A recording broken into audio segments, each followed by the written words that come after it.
Hey, what's up, guys? Welcome back to another episode of Awkward Situations, the series where you guys leave comments about situations happening in your life, awkward or otherwise, and then we talk about it. On the screen, if you're watching this video, there is some Modern Warfare Remastered gameplay, and it's a lot of shipment domination. Shipment domination heavy because it's double XP weekend, and it gives you a lot of points to play shipment domination. So I'm sorry if that's repetitive, but I know a lot of you don't care about the gameplay anyway, so we'll do a short intro today. I hope you guys had a good holiday. I spent a lot of money today. Was Black Friday, is now just normal Saturday after Thanksgiving. You know, you get a cool ominous name like Black Friday, and then it's just normal Saturday.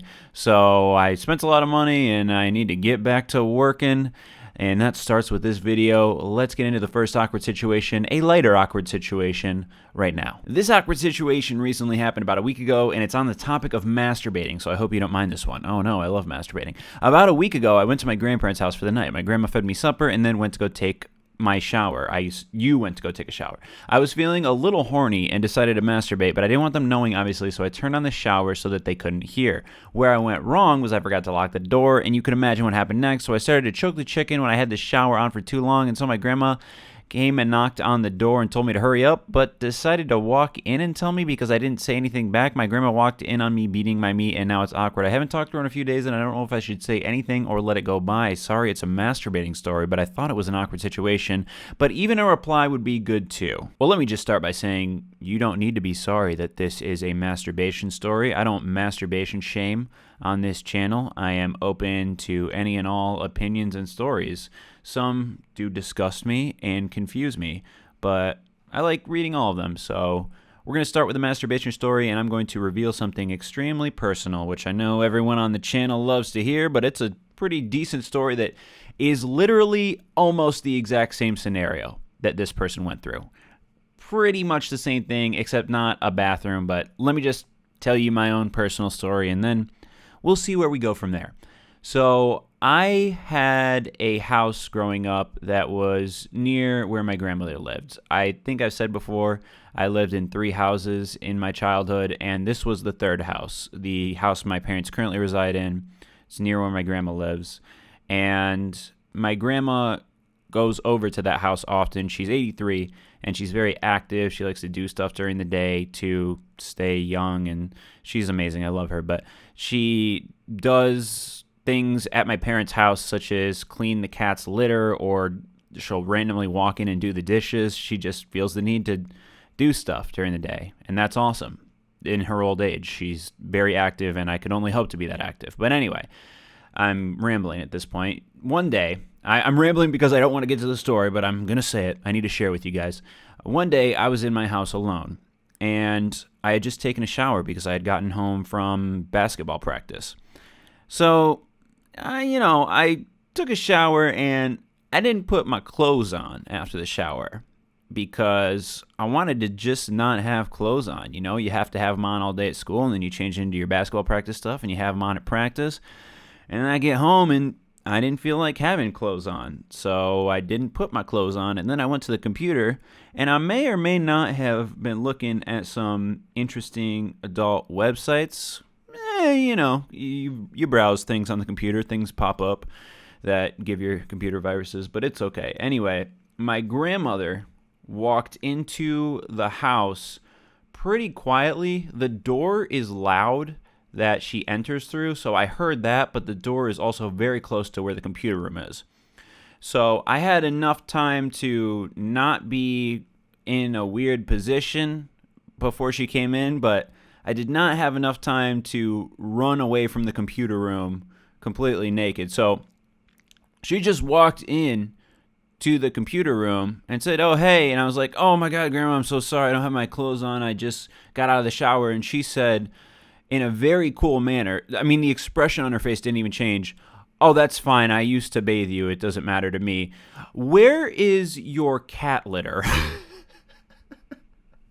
She was not concerned at all. This woman has survived a world war and the Great Depression. She was not concerned at all about how my lack of clothing would affect her in any way. I mean, it didn't affect her. The expression on her face didn't change. I was very embarrassed, but I explained to her that the cat litter had been moved. It was in the pantry now instead of underneath the sink in the washroom. So she was like, thank you, and went to change the cat litter and then said, I love you, and left. I don't think she cared. She would not even remember that story if I brought it up. I definitely remember it, though. And I love her because it made me embarrassed initially, but then she left and I was like, that's pretty cool that she didn't care. So I think that your grandma hopefully doesn't care. I can't project her feelings at all. I don't know what advice I would even give for this scenario other than to just let time pass, and I'm sure things will get better. And masturbate with doors locked is just a good policy in general. Maybe respond when someone asks you a question. I don't know if you were so deep in this masturbation that you couldn't respond to your grandma saying, are you okay? Were you in some type of masturbation haze where it's like, I don't hear anything from the outside world. I'm in the third dimension where it feels good to stroke my dick. I don't know what I'm talking about now. We're going to move on from this situation, but I wanted to share that story with you guys because it doesn't even embarrass me anymore to recall it. It was just a very interesting scenario because I was shocked that my grandma didn't care, but actually not so shocked looking back on it because she drinks beers and says anything that she wants at the dinner table, and it's hilarious. So that really wasn't good advice, I'm sure, but we're going to move on to the next scenario that is not as funny or light, but that happens. Awkward situation. So about a month ago, I got caught selling weed at my school, got charged with possession and distribution, and got expelled as a result. More recently, either myself or my parents have had to tell my entire Christian, stuck-up, perfect, no cussing, etc. family about the situation as I'm expelled, and it would be more awkward if I had to explain later on why I didn't go to school. But now my entire family looks at me weird, and some of them see me differently because of it. What can I do to diffuse the situation / get rid of the stigma around it? Thanks for the help in advance. In regards to your question about diffusing the stigma, that's hard to do because there is an impression that is left by your actions, whether they are informed or uninformed impressions. It's certainly not smart to get expelled from school, but you understand that. So I think if you talk to these members of your family who you're nervous about talking to maybe, and you want to diffuse the situation, if there's some elephant in the room about school, I would just be really honest and say, I did a really stupid thing, but I'm trying to turn my life around. I'm trying to learn from my mistake. And the most important thing would be to truly learn from your mistake. Because I know I don't have a problem with weed or marijuana. I think it should be legalized, as a lot of young people do. However, it is currently illegal, and selling it in school, distributing it, is not smart because you can get expelled. So learning the lesson is very important. And by even typing this comment, realizing that something has gone wrong and you want your family to not think of you in this negative light shows that you understand that, and I think your life will be turned around going forward. I've had this situation happen in my family before. I've had 2 separate members of my family expelled from school, one for drug-related reasons, and I'm not sure why the other one was expelled, but it's an interesting dynamic because one of them became the person I think you can be, where they learned from this lesson and turned their life around, got a GED, successful business person right now. I mean, they're not on Wall Street, but he just has a solid life and a solid family and a solid job. So I'm very happy for him. The other one's in prison. The other one did not learn his lesson, and he made a bunch of excuses for why he did things. The police are against me. The teachers are against me. All of these different things. Clearly, he has other issues besides just... I mean, I don't know. I couldn't get inside of his head, but I do know that I hope my children never meet him. And I hope he stays in prison for a while because there's just some people that can't figure it out for whatever reason. You wish they could figure it out, but they just can't. So don't be the person who cannot figure it out. I know you don't need a lecture from me. I'm sure you got a lecture from your parents. But in terms of diffusing the situation, like I said, I don't mean to be a broken record. The best thing you can do is to be open and honest and apologetic. I mean, you don't have to apologize to them for something you did that doesn't affect members of your family, but just admit that you knew it was stupid and then move on from there. You don't have to constantly be going back to this negative point in your life, but if you can learn from it, it can be a valuable lesson that can inform your decisions going forward. So I hope everything works out. Leave a comment, response if you feel comfortable with doing that, letting me know how things are going after this situation. And let's get into another awkward situation. I might actually do 2 more because this isn't that long right now. I'm talking at a good pace and I have pretty good answers, I feel like, without going off topic. So we're going to do one situation after this and then maybe another, but we'll see. Hey Joel, I had this situation last year and it's kind of been affecting me through the last 9-ish months. So basically last year, my sophomore year of high school, I had this situation where a gay kid in my school posted a picture of our founding fathers holding a rainbow flag on Instagram. I was tagged on it by my friend and I quickly just responded with, "This is disgusting," which I still stand by today. I am a pretty religious person and I'm not afraid to admit I don't accept gay people for what they are or what they believe in. Aside from that, this happened on a Saturday over social media. Needless to say, the kid called me a dick and tagged his other friends who argue with me for my opinion. In retaliation, I called him a Fruit Loop and shit like that, and he went to his principal and got me 5 days of OSS, which I assume is some type of suspension, in-school suspension maybe, I don't know. I live in New York, so it's a pretty liberal state, but I live in more of a conservative county. My question from my situation is that, can I live life having an opinion, or should I just let society take me on its course? This is a pretty difficult situation to talk about because it involves religion and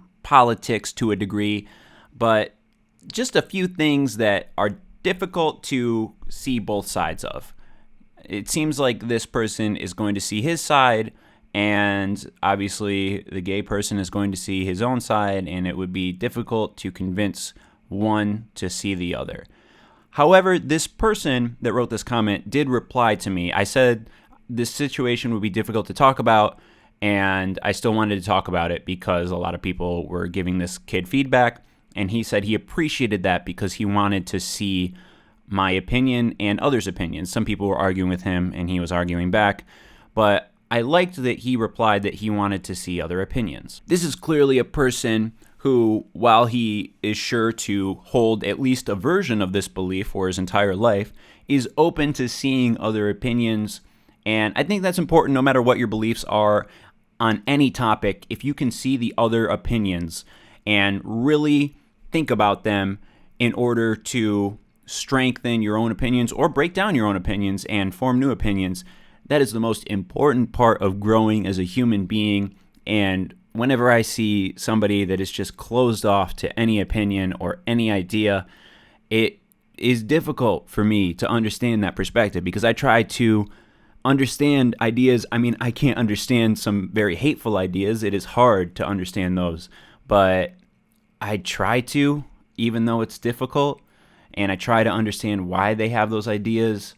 You don't have to sympathize with a person, but you can try to understand why you never want to have those ideas. I'm really trying to do some difficult verbal Olympics right now by explaining my points of view. So please take everything I'm saying with a grain of salt in knowing that it is difficult to articulate how you feel about topics that are this emotionally driven. So let me put my own biases on the table. I was raised Catholic. I went to a Catholic elementary school, but my parents had this philosophy that once my brother and my sister and I were of an age where we were able to understand and make our own decisions, we would just make our own decisions about religion. And that's exactly how I want to parent my children. I don't know if I'll raise them Catholic because I myself am agnostic. I believe that I don't know what there is to believe. I believe there is something out there greater than just life on this earth, and there is some greater meaning to things, but I cannot understand it, and I do not take the time to try to understand it because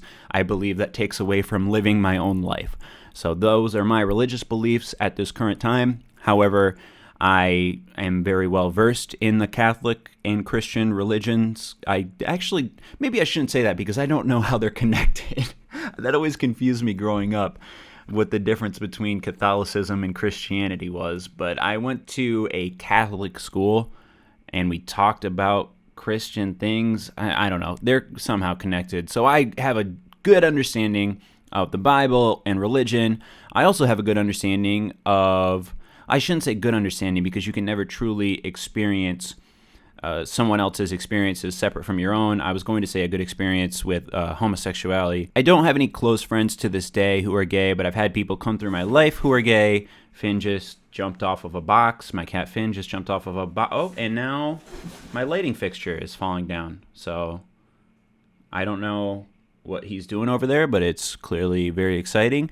I've had friends in my life who are gay, and I don't really have any currently. I'm looking to get some gay friends. I just have my wife and then my internet friends who may or may not be gay. I don't know. We don't really talk about personal life stuff, but that's neither here nor there. I am open to both points of view, and obviously since I'm not religious and I've had people in my life who are gay, you could probably figure out that I don't have a problem with gay people, and I have a difficult time understanding how you could have a problem with gay people. Although I will say, this person did comment in a reply and said that he finds gay people disgusting, and I did have a very interesting conversation with a gay man one time about how it does really suck that if you're a gay guy and you want to have sex with another guy, you gotta do it through a hole that does a lot of dirty work. I mean, you can get your ass waxed and you can clean it up, do the bleaching, but there's still a lot of really disgusting things that come out of that hole, and that's the hole of love for the homosexual man. And I mean, you don't have to do, anal. There's great things you can do with your mouth, instructional videos, but that was just a really interesting conversation. The difficulties of having to make, why, Finn, why? I mean, he just, again, jumps off a box and runs out of the room. It's 6:46 a.m. So if he was talking about that in a literal sense, it is a messy job being a gay man, and I respect the hell out of the people who do it. You got to do what you got to do for love. You can't. I believe that it is not a choice. I believe, because why would you choose that? That one's always killed me. Oh man, I'm gonna go off on so many tangents on this topic, but why would you choose that lifestyle? It cannot be a choice to have society look down upon you. I mean, the views and opinions of society have greatly progressed, and I'm so thankful for that, but it's been a struggle, obviously. I don't know why you would choose that, so that always bewilders me that people believe you would choose to be gay. I don't think that this person believes that, but that's neither here nor there. Let's focus on the topic. His specific question was, can he live life having an opinion, or should he just let society take him on its course? Difficult to know exactly what he meant by saying that, but I'm going to assume that he wants to know if he can have this opinion and still function in society, and I believe the answer is yes. However, I would advise that he take in the other opinions and really think deeply about why he cares so much, because that, to me, gay or not, I really just don't care what people post on Instagram. I don't know why he was tagged in it. Maybe he was tagged in it for some type of inflammatory reason. People knew he would say something like this. And in any situation, this is going to sound really bitch-made, but I always try to be the bigger person, turn the other cheek, not respond to something hateful. I've said this before, though. I'm not combative. People like to be combative sometimes, so I guess if you like to be combative, you're going to respond to things.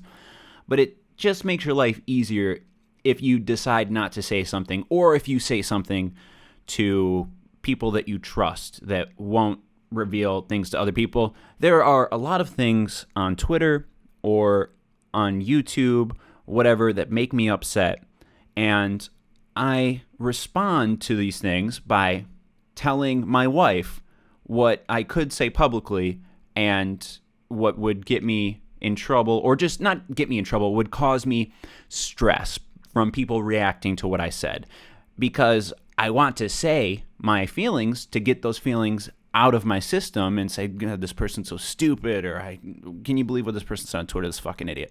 And you want to get those out of your system. And some people are going to say, well, you should just be able to say whatever you want, Joel. You can fucking, First Amendment, man. It's just share your opinion. Yeah, obviously, I can fucking do that if I want to. But I just don't want the blowback from whatever. You can say whatever you want, but there's going to be blowback from what you say. So if you want to say what you want, but you don't want the blowback like me, talk to trusted people like my wife. I tell her things and we blow off steam together, or I tell my friends. Whatever I would have tweeted in public, I'll just put it in group chat with my friends. Someone will respond, haha, or no one will respond, which is fine. That's better than the response on Twitter, which would be me on Scarce's channel or whatever it would be. To try to wrap things up, my general opinion is that if your posts on Instagram or Facebook, whatever social media platform you're using, are not hurtful or hateful towards a person or a particular group of people, they don't deserve a hateful response in return. At the very least, they deserve to just be ignored and left alone. So I'm not understanding why you feel the need to say this is disgusting. Again, you were tagged in it, so I don't know if someone was trying to incite your views into the post. I know a lot of people have strong opinions about the flag and those who are founding fathers. You're defaming them or stuff like that. Maybe I'm just a terrible patriot. I just don't give a shit about all that stuff. But, if I would just, you can have that opinion. I'm not trying to tell you to not have that opinion, but I just think it would have made your life a lot easier if you would have texted your friend and said, this is disgusting, as opposed to commenting on the Instagram post and saying this is disgusting. But again, I have my own biases and I cannot get in the heads of certain people. That is just my general philosophy. And I think 90% of people will understand what I'm trying to say. And I look forward to talking to the other 10% and seeing how they feel about my opinions and seeing if I could have worded things better. But I'm glad that we can cover more serious topics on this video as well as lighter topics. It's a wide mix. I actually do want to do one thing to close out the video that isn't really an awkward situation, but it was a fun question that I wanted to answer. Joel, what's a good first date activity? What did you do with Megan when you guys first met? How could you tell that she was into you? So my go-to first date activity throughout my life has been mini golf / arcade. Usually mini golf courses are attached to arcades. And I just think it's great because you get to talk to the person, but you also have an activity you're both focused on, so the conversation can be driven around how someone is shooting or what you're doing, because that's the thing. It's hard to drive a conversation. I don't want my first date activity to be, let me just take this person out to dinner, and then it's a little more difficult because you have to think of things you want to say to this person. You're going to be looking at the menu, so there's going to be some awkward silences that you might not be comfortable with.